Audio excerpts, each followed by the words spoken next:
Please, round of applause, Fred Jones.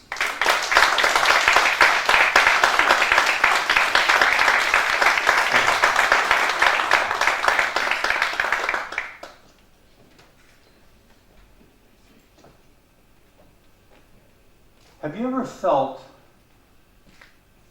that you could make an impact on the world? Yeah. Make a difference? What would be your legacy? I've found a relatively straightforward process that I'd like to share with you that can help everyone in this room make an impact on the world. Research has shown that if we help others and make their lives better, we feel fulfilled.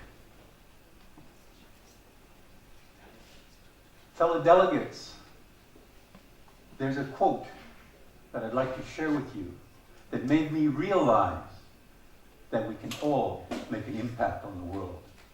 It is by a man by the name of Forrest Whitcraft. And he was in the Boy Scout movement in the 1950s.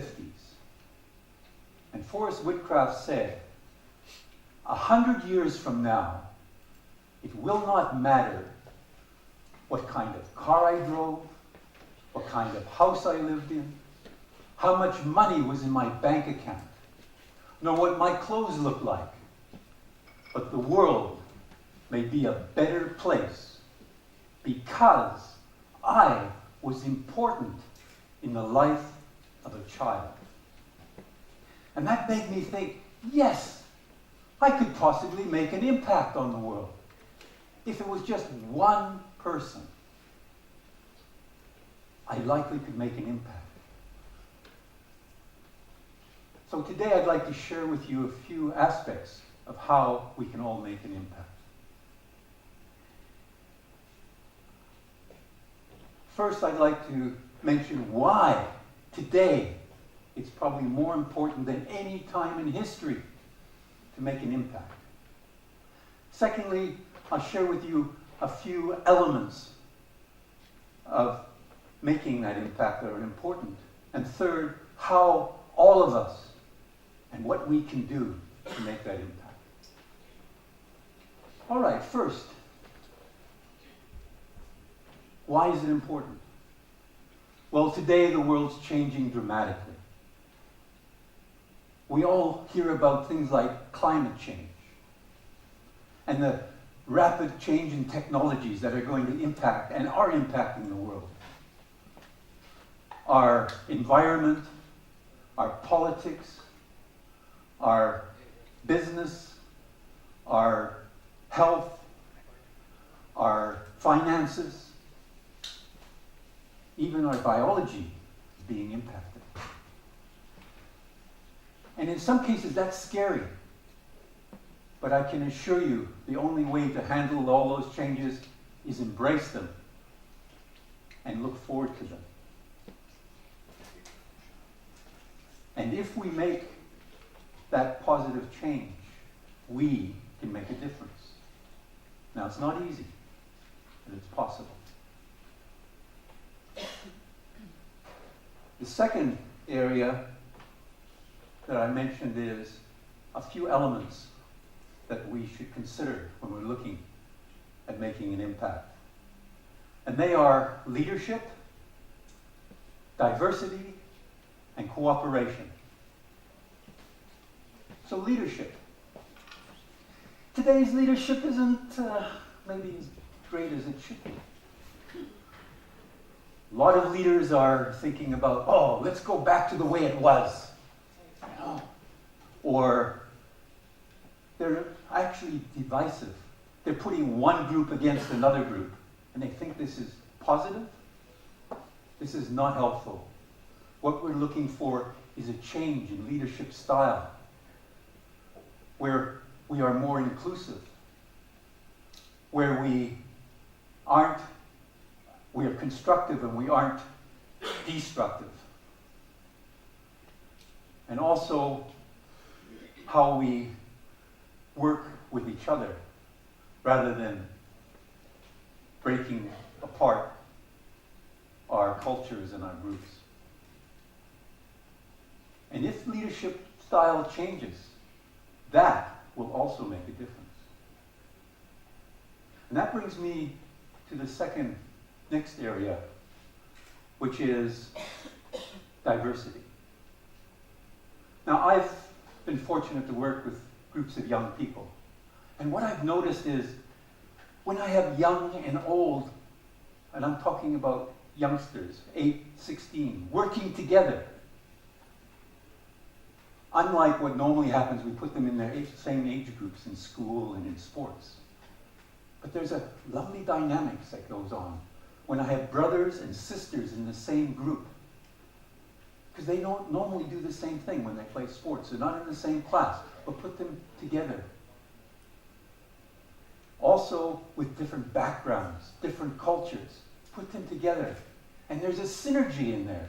It's very positive, very effective. And that makes me think, yes, this is the way we should operate. We should have young and old working together and respecting each other. We should have women and men working together and respecting each other. We should have all cultures working together and respecting each other. And that will make a difference. And that brings me to cooperation, not competition. Many years ago, in the 1970s, I worked in the gold mining industry in South Africa. And whilst I was there, I joined what was called the Mine Managers Association of South Africa. And this was a unique organization, I found, because we were all from competitive companies. However, we shared our thoughts and methodologies and training techniques, even though we were competitors, and it made a big impact.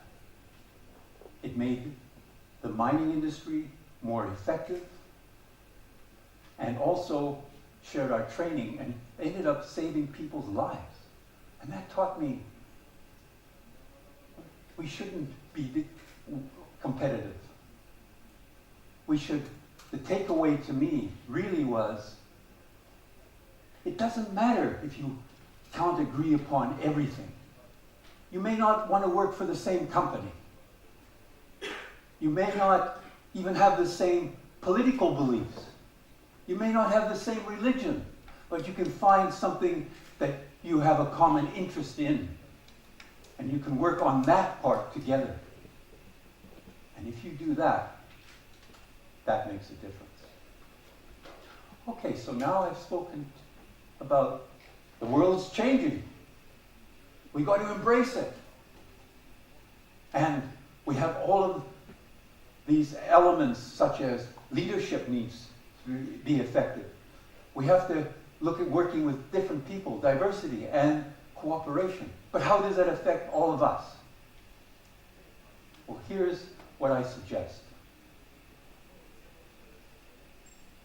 I mentioned earlier that the research states that if we help each other, we feel fulfilled. And if you make someone else's life better or you help them, you feel great about it. And isn't that what a leader does? Isn't the job of a leader to help improve other people's lives? So that brings me to a description of what a leader is. And it goes like this. If your actions inspire others to dream more, learn more, do more, and become more, you are a leader. And I say to you, everyone in this room is capable of dreaming more, learning more, doing more, and becoming more. So that says to me we all have the capabilities of being a leader. And here's what I suggest you start. Find one person. And start discussing them on a regular basis. Make a meeting with them, maybe once a week or once every 2 weeks. And discuss what their goals are, what their plans are. And share yours with them and they share with yours, and what they're doing about it. And I can assure you, this starts to become something you enjoy. I started about 8 years ago with one person, and now I fortunately work with a few others. For example, I work with a young mother who's learning how to be a parent, which is a challenge. Those of you who have had children. And also, she's starting her own business. On the other hand, I work with an elderly lady who is about to retire from her job, and she's planning her retirement. In addition, I work with an Asian gentleman who is balancing the Asian culture with the North American culture. And here is what we do, and I suggest you remember these 3 words when you find that person. And my other suggestion is find someone with a different age group, a different background, not someone you've known, but someone who is looking to improve their lives. And you meet with them, and you remember these: well, better, and best. And you start with each other, both of you share. What went well last period of time since we last spoke? What did you feel good went well? What could I have done better? Didn't go as well as I thought, but hey, I can work on it. And the third thing is, what was the best thing that happened that I'm really excited I want to tell you about? And use that formula: well, better, and best. And also, should you ever start getting more than one and you get a group, use it for the group. What went well since we last met? What could we have done better? And what was the best thing that's happening? And that formula works some magic. And you start looking forward to those sessions that become your highlight of your life. But you only need to do it with one person. And even if it's one person, I'd like to end by paraphrasing what Forrest Whitcraft said. 100 years from now, it will not matter what kind of car you drove, what kind of house you lived in, how much money was in your bank account, nor what your clothes look like.